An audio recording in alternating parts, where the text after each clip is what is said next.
Hey guys, I've got another opinion video for you today. Now this time it's a show called Dynamic Chord, and I don't really have a great opinion of this one.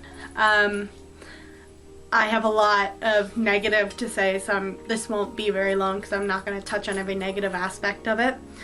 But right from episode 1, for the first 2 or 3 episodes, you're really not sure about who the main character is. This is a show about bands, about music.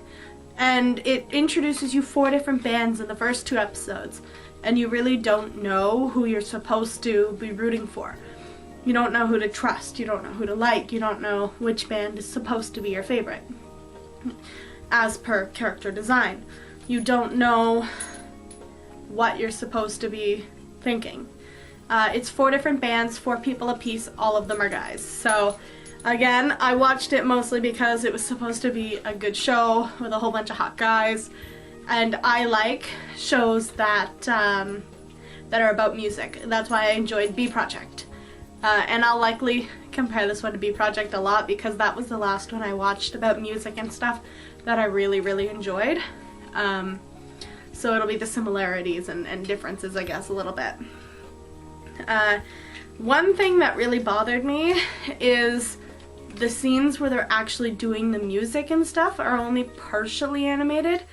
I don't know the right way to explain it, but it's like the singer will be singing and you'll just see them blink and nothing else will move. Like not even their mouth will be moving. Or the guitar player is there and you just see his hand slide up the guitar. There's nothing else going on. Like often wasn't even strumming when his hand was sliding up, which made it really unnatural to me. I mean, it was really disconcerting from going from fully animated to going to not animated almost at all, and it threw me off. I mean, B Project animated everything all the time, so it really kind of threw me off.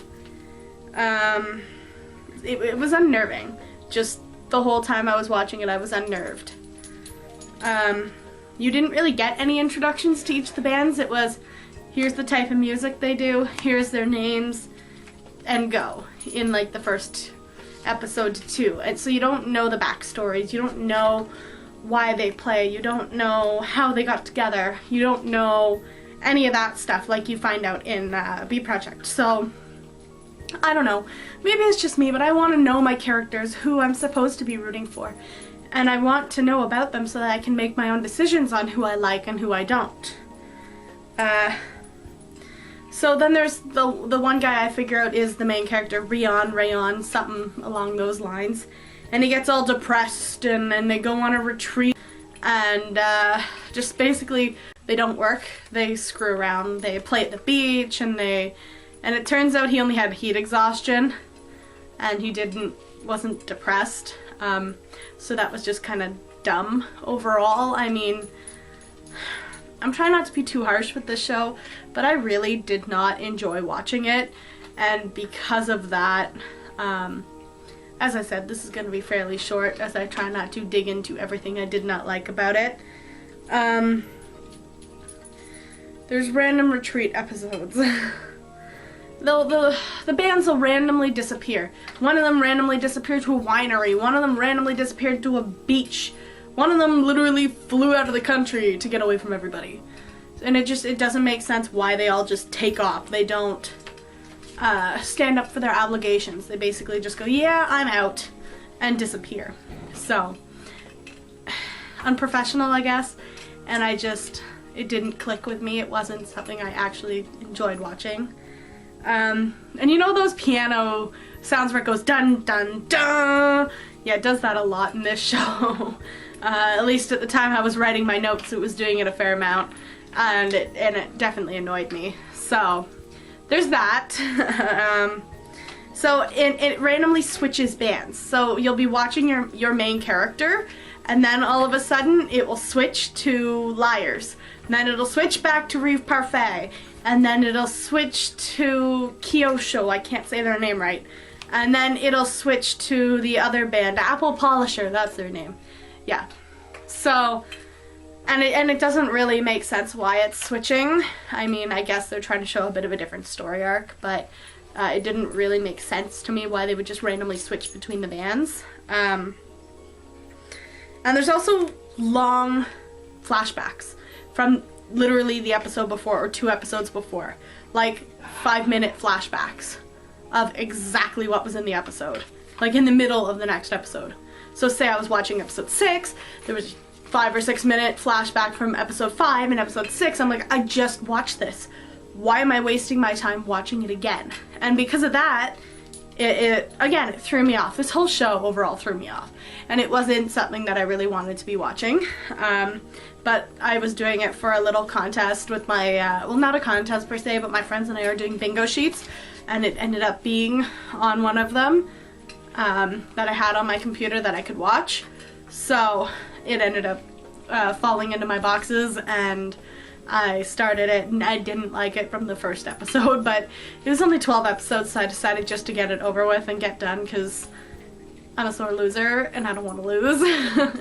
So I'm gonna continue to keep watching it until it was done, and then I could say I did it even though I really didn't want to, which is exactly what I did.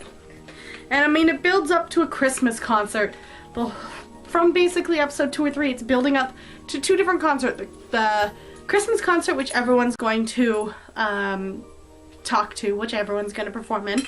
And they did, and they all performed new songs, and it was good, except none of it was subbed, so it was literally just Japanese music for most of the last episode.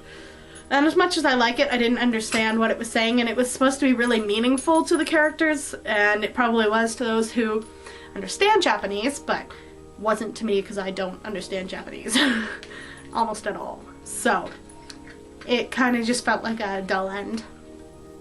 Other than that, they really were ramping up to this Apple Parfait concert, which was a cross concert with Apple Polisher and Reeve Parfait. And again, they were building it, and then all of a sudden it happened, and it was literally 2 songs and it was done. So what was with all the hype for that? I'm not sure. But it was what it was. And I mean, the manager disappears. Okay, fine. So they go hunt him down, and their car gets stuck. So they literally hike up a mountain in the snow. Most of them don't have jackets or gloves. And then they get lost and have a snowball fight and know exactly where they came from all over again. And I don't know. The ending of this show, honestly, was weird. It wasn't something that I enjoyed. I much preferred B Project. So if anybody who's watching this hasn't seen B Project yet and likes band shows, go ahead and try it. It's got nice music. It actually tells you what you're listening to. It puts in some of the lyrics so that other people can understand it, not just those, I guess, who are meant for in Japan. But it was, overall, it was nicer. Had better storyline, had better connections between characters, had a better plot in total. In my opinion, of course. It was also, I liked the animation style better. So this one was called Dynamic Chord. It's not something I really enjoyed. I would definitely recommend watching B Project over Dynamic Chord, but that's all I got for you guys today, so I'll talk to you later.